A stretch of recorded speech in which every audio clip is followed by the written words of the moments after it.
Assalamualaikum warahmatullahi wabarakatuh, kawan-kawan. Kembali dengan Bincang Hukum pagi ini. Kembali saya ditemani oleh rekan saya yang penuh dengan rasa ingin tahu, Bang Budi, seorang wartawan senior yang sekarang ternyata menjadi aktivis digital media. Oh ya, Gimana, Bang? kabar baik, Kita Bang Deddy. apa hari ini? Masih terkait dengan influencer nih yang mempromosikan aplikasi binary option ilegal, Oh, ya. Nah, mungkin lebih seputar bagaimana sih sebetulnya pertanggungjawaban hukum influencer ini, Bang Deddy, dalam kaitan dengan hukum perlindungan konsumen gitu? ya. Mungkin yang kita maksudkan kali ini adalah lebih tepat disebut sebagai endorser. Okay. Endorser itu penganjur. Penganjur di mana ada seseorang yang memiliki popularitas, kalau sekarang diukur dari jumlah subscriber atau follower di Instagram, sehingga dia memiliki impact yang luas apabila menyatakan sesuatu akan didengar oleh sekian banyak orang, ratusan ribu orang, jutaan orang, puluhan ribu orang. Nah, dia memiliki daya pengaruh, disebutlah dia influencer. Sebagai pihak yang memiliki pengaruh, dia mengendorse sesuatu, menganjurkan agar seseorang atau banyak orang mempergunakan jasa atau produk tertentu. Ya. Di era industri media televisi, urusan seperti ini menjadi urusan biro iklan. Perusahaan periklanan memproduksi iklan, meng-hire bintang-bintang ternama untuk menjadi bintang iklan. Di era industri media saat ini, di mana televisi tersaingi oleh YouTube, Instagram, dan lain-lain, maka biro iklan akan agak terpotong rezekinya dengan adanya hubungan langsung antara pelaku usaha dengan bintang si influencer tadi yang kemudian menjadi endorser. Ya. Ada beberapa kali kita melihat YouTuber-YouTuber bahkan yang kita bisa buktikan menganjurkan penggunaan Binomo, yang kemudian ternyata Binomo itu adalah aplikasi terlarang yang ditutup oleh Menkominfo atas permintaan OJK dan Bapepti. Pertanyaan Bang Budi ini menjadi sangat menarik. Kalau begitu menjadi endorser itu ada tanggung jawab hukumnya. Ya, di Undang-Undang Perlindungan Konsumen di pasal 9, pelaku usaha dilarang mempromosikan barang atau jasa dengan memberikan informasi yang menyesatkan. Itu pasal pentingnya. Di pasal 17, perusahaan periklanan dilarang membuat iklan yang menyesatkan. Nah, kedua-duanya ini di pasal pidana perlindungan konsumen diberi ancaman hukuman 5 tahun penjara ditambah denda maksimal 2 miliar. Undang-Undang Perlindungan Konsumen pada saat dibuat pada tahun 99 itu belum mengenal adanya influencer dan endorser. Pada saat itu YouTube, Instagram belum dikenal. Belum ada ya, betul. Ya. Belum ada. Nah, saya menduga perlu diberi kesadaran kepada para influencer dan para endorser sekarang untuk memahami bahwa terdapat resiko hukum di balik endorsement yang dilakukan. Ini yang perlu kita beri kesadaran bahwa kawan-kawan yang sekarang memiliki follower banyak, yang memiliki subscriber banyak, tentu berpeluang untuk mendapatkan project-project endorsement untuk menjadi endorser produk atau jasa tertentu. Tetapi tentulah kita menyarankan agar kawan-kawan tersebut berhati-hati sebelum mengendorse suatu produk atau suatu jasa, diteliti betul legalitasnya, diteliti betul khasiatnya, diteliti betul bahwa itu tidak akan merugikan banyak orang dan tidak melahirkan suatu informasi yang menyesatkan masyarakat. Jadi endorser harus kritis ya Bang Deddy ya. Kalau ada berhati-hati, kritis apabila ada tawaran ya, apabila ada tawaran untuk mengiklankan atau menganjurkan penggunaan suatu barang, suatu jasa, betul-betul diketahui terlebih dahulu. ini benar-benar manfaatnya, tidak ada cacat tersembunyinya, atau benar-benar dia mendapatkan lisensi atau izin resmi dari instansi yang berwenang. Apabila dia obat, makanan tentu sudah ada terdaftar di Badan Pengawas Obat dan Makanan, apabila dia jasa keuangan terdaftar di OJK, dan perlu diutus orang untuk mengecek itu terlebih dahulu sebelum ikut-ikutan demi sejumlah uang mengendorse yang kemudian bisa berisiko hukum di kemudian hari. Kira-kira begitu, Bang Budi. Nah, yang jadi masalah adalah waktu influencer atau endorser didekati atau di-approach oleh pelaku usaha yang juga mungkin diwakilkan oleh agensi tertentu, mungkin nggak terlalu banyak informasi ya. Nah, sementara endorser, influencer ini juga tidak punya wawasan yang cukup juga, karena wah ini menarik nih, sekilas kayaknya nggak ada masalah gitu.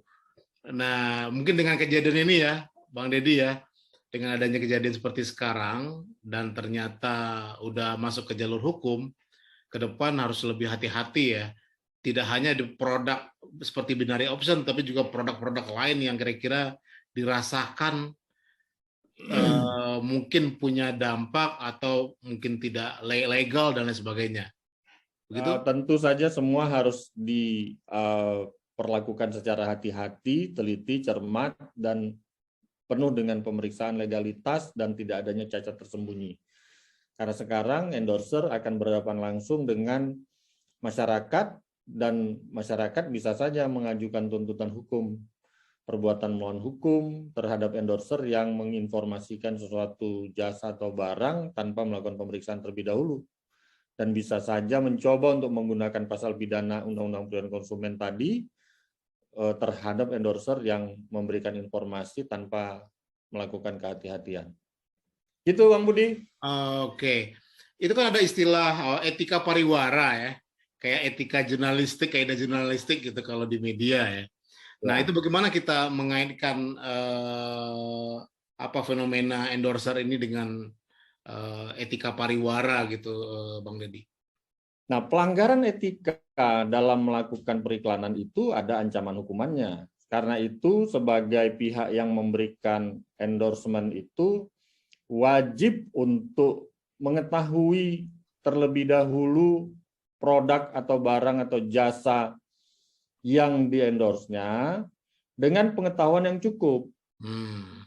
Jadi kita tidak boleh secara etika pariwara, tidak boleh menganjurkan orang lain untuk mempergunakan jasa atau barang tertentu tanpa kita sendiri tidak memiliki pengetahuan yang cukup terhadap barang atau jasa yang kita anjurkan.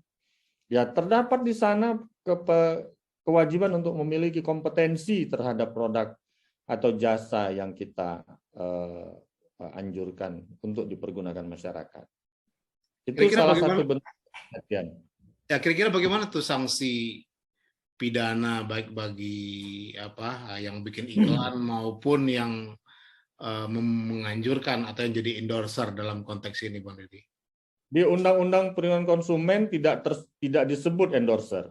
Seperti yang saya katakan tadi, hukum itu belakangannya perkembangannya muncul endorser belakangan ya. Nah, tetapi saya menduga pasal turut melakukan di pasal 55 KUH pidana bisa dikenakan kepada endorser terhadap pelaku usaha yang memberikan atau mengumumkan atau mempromosikan iklannya dengan informasi yang menyesatkan. Dikhawatirkan para endorser ini bisa terjerat atas dugaan pidana yang menjerat pelaku usaha. Nah, kira-kira bagaimana tuh tips dari Bang Deddy untuk para influencer, selebgram, atau endorser nih ke depan dalam menerima tawaran mempromosikan produk-produk atau layanan tertentu? Ya, tentu saja apabila produk yang sudah kita kenal sebelumnya secara umum tidak ada isu yang penting untuk dihati-hatikan ya, makanan, obat yang sudah ada di pasaran tentu akan kita lihat secara objektif ada perusahaan yang mewakilinya yang cukup cukup reputable misalnya. Tetapi atas jasa obat baru, kosmetik baru, lembaga keuangan baru, aplikasi baru, ini perlu dihadapi secara hati-hati dengan melakukan pemeriksaan legalitas terlebih dahulu. Apakah obat ini terdaftar di BP POM, apakah kosmetik juga misalnya sudah mendapatkan izin yang resmi, apakah lembaga keuangan sudah terdaftar di lembaga pengawas otoritas jasa keuangan misalnya, dan lain sebagainya. Dan tentu kita harus juga melakukan pengecekan kepada masyarakat apakah ada keluhan-keluhan, dan tentu pula kita melakukan, harusnya ya endorser itu memiliki experience terhadap barangnya. Misalnya Bang Budi, dia mengatakan khasiatnya bisa memutihkan wajah dalam seminggu. Ya nggak apa-apa, coba aja dulu seminggu. Terbukti tidak, misalnya begitu. Kira-kira kan apa yang kita katakan itu perlu kita alami terlebih dahulu sebelum kita anjurkan orang masyarakat luas untuk mengikuti atau menikmati khasiat yang dijanjikan. Jadi tidak memberikan informasi yang menyesatkan gitu ya, Pak Dede? Tidak memberikan informasi yang menyesatkan. Oke, menarik. Sebuah pengetahuan ya, penting dan bermanfaat buat para endorser, influencer, selebgram untuk lebih berhati-hati ke depan untuk mempromosikan produk atau service atau layanan yang masih baru. Kalau yang sudah kita kenal, sudah ada di mana-mana, mungkin tidak lagi menjadi isu ya. Tapi untuk yang baru harus lebih hati-hati, waspada, pelajari terlebih dahulu. Mungkin di Google juga ya, atau simak klinik-klinik hukum yang ada di berbagai channel YouTube seperti channel Bang Deddy ini, sehingga tidak merugikan mereka dalam melanjutkan atau memelihara pekerjaan atau profesi sebagai endorser. Ya, tepat sekali. Kita berterima kasih Bang Budi membawa isu ini ke diskusi Bincang Hukum. Ditunggu isu berikutnya. Oke, terima kasih Bang Deddy. Terima kasih kawan-kawan. Terima kasih Bang Budi. Sampai jumpa pada tayangan Bincang Hukum berikutnya.